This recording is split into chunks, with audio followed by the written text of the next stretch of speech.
ছিল আলাদা।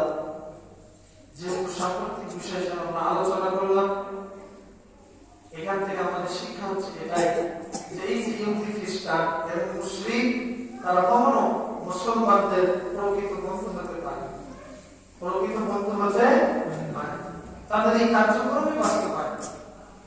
বিগত সময়ে বাংলাদেশের শত শত হাজার হাজার আলেমকে কারাবন্দী করা হয়েছে, বিভিন্ন ভাবে তাদেরকে তাদের উপর জুলুম করা হয়েছে, কারাগারে পাঠানো হয়েছে।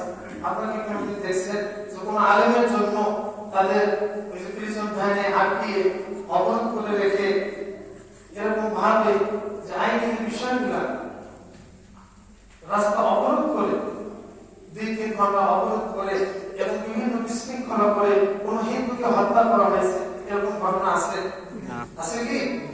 অথচ আমরা দেখলাম যে তাদের যে একজন কঠোর হিন্দু নেতা চিন্ময় কৃষ্ণ দাস, তাকে রাষ্ট্রদ্রোহী মামলায়, নির্দিষ্ট মামলায় অপরাধের কারণে তাকে গ্রেফতার করা হয়েছে। কিন্তু এই একটা মাত্র ব্যক্তিকে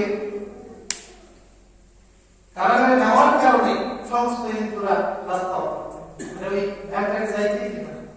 এরকম বিশৃঙ্খলা করে মুসলমানের দেশে 92% মুসলমানের দেশে একজন নিরপরাধ আইনজীবীকে, রাষ্ট্রপক্ষের আইনজীবীকে, একজন শিক্ষিত বাংলাদেশের সম্পদকে এখান থেকেই বোঝা যায় যে কখনোই তারা মুসলমানদের পক্ষে, ইসলামের পক্ষে এবং মুসলমানদের সাথে কখনোই বন্ধু হতে পারে। আল্লাহ তাআলা সবাইকে সহিহ বুঝদার করুন, সকলেই করে আমিন। সবাই হাজির।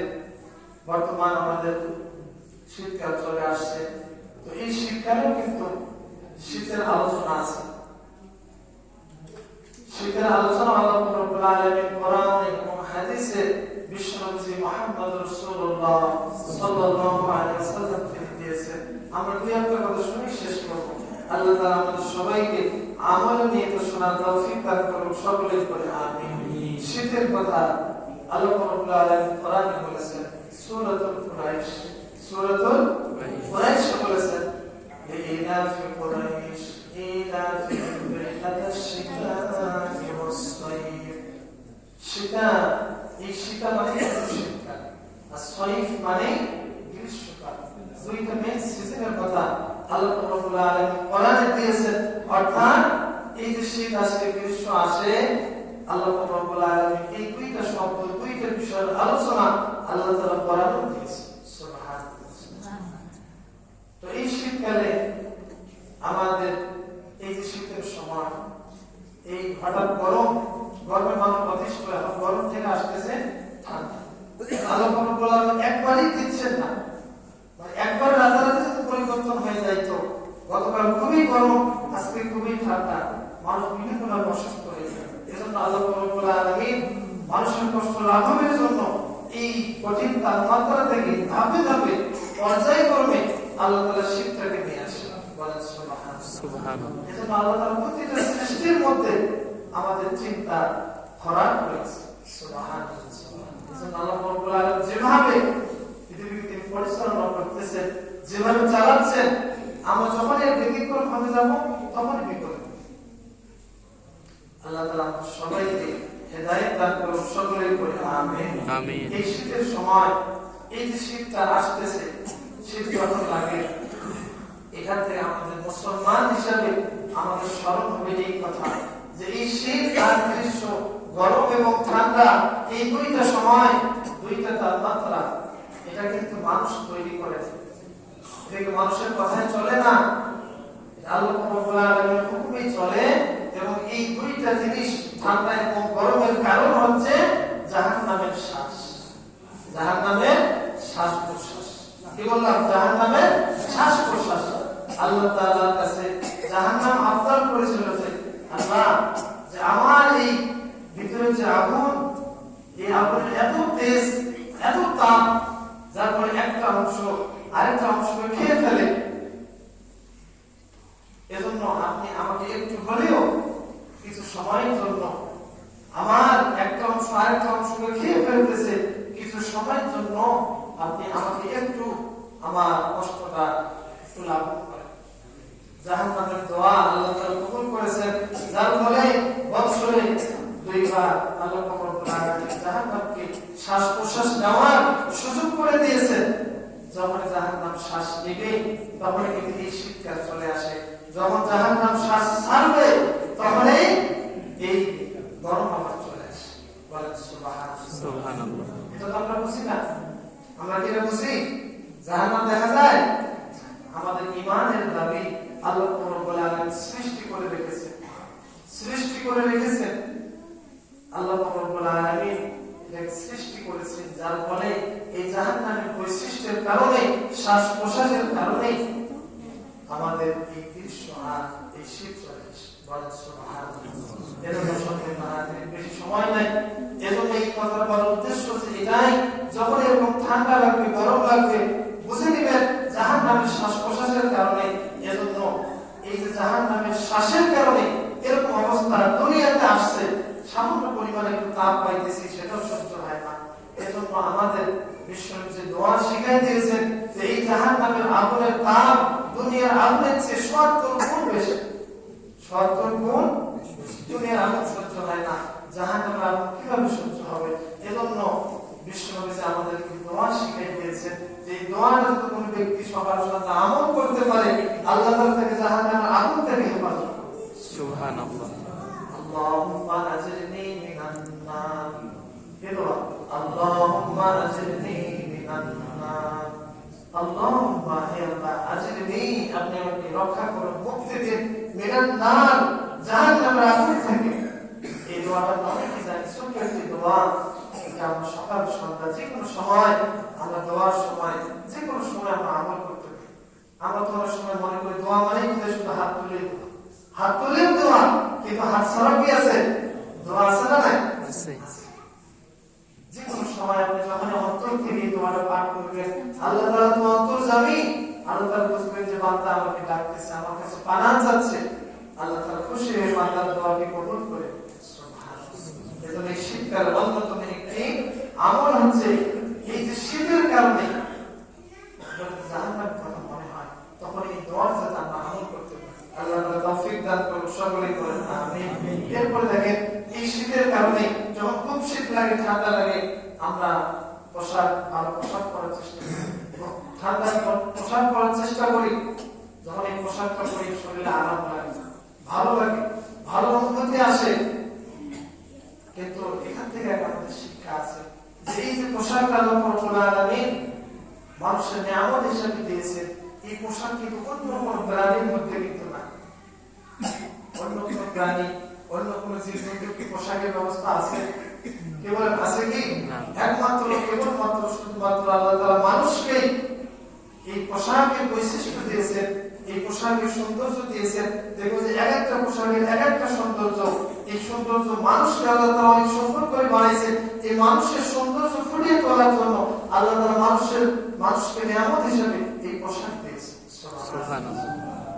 এজন্য এই পোশাকটা শুধুমাত্র আল্লাহ তাআলা আমাদেরকে মানুষ হিসেবে ভালোবেসে এই পোশাকের নিয়ামত দিলেন।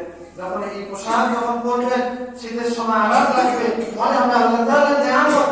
এই নিয়ামতে আমরা তাসবিহ করব, সুবহানাল্লাহ, আলহামদুলিল্লাহ, লা ইলাহা ইল্লাল্লাহ, আল্লাহু আকবার। অনেক দামি তাসবিহ, অনেক দামি তাসবিহ। শীতের সময় বিশ্বনবী ইরশাদ করেছেন, তিনি একদিন একটা শীতের সময়, প্রচন্ড শীতের সময় একটা গাছের কাছে গেলেন। গাছের কাছে গিয়ে সাহাবাদেরকে লক্ষ্য করে, সাহাবারা দেখো, তখন বিশ্বনবী এই গাছটাকে একটু নাড়া দিলেন, গাছটাকে একটু নাড়া দিলেন।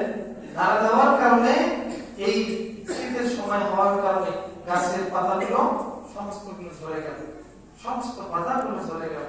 বিশ্বনবী এখান থেকে সাহাবাদেরকে শিক্ষা দিলেন, সাহাবারা তোমরা শোনো, এই যে শীতের সময় গাছের পাতা যেমন হালকা একটু নাড়াচাড়া হলেই ঝরে পড়ে যায়, তেমনি ভাবে কোন বান্দা যদি এই তাসবিহগুলো পাঠ করে, সুবহানাল্লাহ, আলহামদুলিল্লাহ, লা ইলাহা ইল্লাল্লাহ, আল্লাহু আকবার, এই তাসবিহগুলো পাঠ করলে আল্লাহ তাআলা ওই বান্দার উপর খুশি হয়ে তার গুনাহসমূহ ওই গাছের পাতার মতো চলে যায়।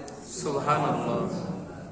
এজন্য যখন সময় হবে, সুযোগ হবে, আমরা চেষ্টা করব এই তাসবিহগুলোর আমল করা। অনেক দামি, অনেক দামি। আমরা জানি আমল করি, কিন্তু সবাই যাতে আমলের শরীক হতে পারে। কিছু মানুষ করি আমরা সবসময় নামাজের পরে সকাল সন্ধ্যা আমরা সময় পাইলেই করি, কিন্তু সবাই করি না। কারণ আমাদের সময় নেই, আমরা সবাই ব্যস্ত। আমরা সবাই কি ব্যস্ত? অজুহাতের শেষ নাই। আমরা মুসলমান হয়েছি, কিন্তু আমরা দিনের প্রতি কঠোর হতে পারি। দিনের প্রতি কি হতে পারি বলেন? কঠোর হতে পারি না। আল্লাহ তাআলা যা আদেশ করেছেন এবং যা নিষেধ করেছেন, আমাদের আচরণে মনে হয় এটার মধ্যে ঠিক হয় কিনা, উপকার আছে কিনা, আমাদের মনে হয় সন্দেহ আছে। আমাদের মনে হয় কি আছে? সন্দেহ মনে হয়। বিশ্বনবী যে সুন্নাত দিয়েছেন, আপনার মনে যদি বিশ্বাস থাকে যে দুনিয়ার সমস্ত কাজের চেয়ে বিশ্বনবী সুন্নাত পালন সবচেয়ে উত্তম, এটা যদি আপনি বিশ্বাস করেন, তাহলে আপনি কখনো সুন্নাত ছেড়ে দিবেন না। আপনি যদি মনে করেন যে বিশ্বনবী মুহাম্মদ রাসূলুল্লাহ সাল্লাল্লাহু আলাইহি ওয়াসাল্লাম দুনিয়ার সবথেকে সুন্দর মানুষ ছিলেন, কোন সন্দেহ আছে? না। আছে কি? না। সবচেয়ে সুন্দর মানুষের মুখে ছিল দাড়ি। মুখে কি ছিল? কথা বলেন। আমাদের সমাজের যুবক ভাইরা দাড়ি রাখতে গিয়ে অনেক সংকোচ, অনেক দ্বিধাদ্বন্দ্বের মধ্যে পড়ে যায়। দাড়ি রাখলে মানুষ কি বলবে, মানুষ কি বলবে, সমাজ কি বলবে? এই যে দিনের প্রতি কঠোর হতে পারে, মানুষের দৃষ্টিভঙ্গিকে লক্ষ্য করে সে নিজের আমলকে ছেড়ে দিয়েছে, দিনের প্রতি কঠোর হইতে পারে না। দিনের প্রতি কি কঠোর হইতে পারে না। সমাজের দৃষ্টিভঙ্গিটা এমন হয়ে গেছে, আমরা যদি কেউ দাড়ি যখন হয়, দাড়ি যখন রাখে, আমরা বিভিন্ন তুচ্ছতা স্বীকার করি কিনা? যার ফলে সমাজে এটা খুব দুর্বল হয়ে গেছে। অথচ বিশ্বনবী মুহাম্মদ রাসূলুল্লাহ সাল্লাল্লাহু আলাইহি ওয়াসাল্লাম সবচেয়ে সুন্দর মানুষ, তার মুখে দাড়ি ছিল। আমরা দিনের প্রতি কঠোর হতে পারি। এরকম অনেক সুন্নাত, এটা তো একটা উদাহরণ। এরকম অনেক ব্যাপারে আমাদের দেখা যায় যে অনেক রকমের কষ্ট দেওয়ার জন্য বলতেছি না, শুধু বোঝার জন্য বলতেছি যে বর্তমানে পৃথিবীতে ইহুদিরা সারা পৃথিবী চালাচ্ছে। তারা এত ক্ষমতাধর হওয়ার কারণ কি? তারা তাদের দিনের প্রতি কঠোর। বুঝাতে পারি নাই? তারা তাদের দিনের প্রতি কি কঠোর।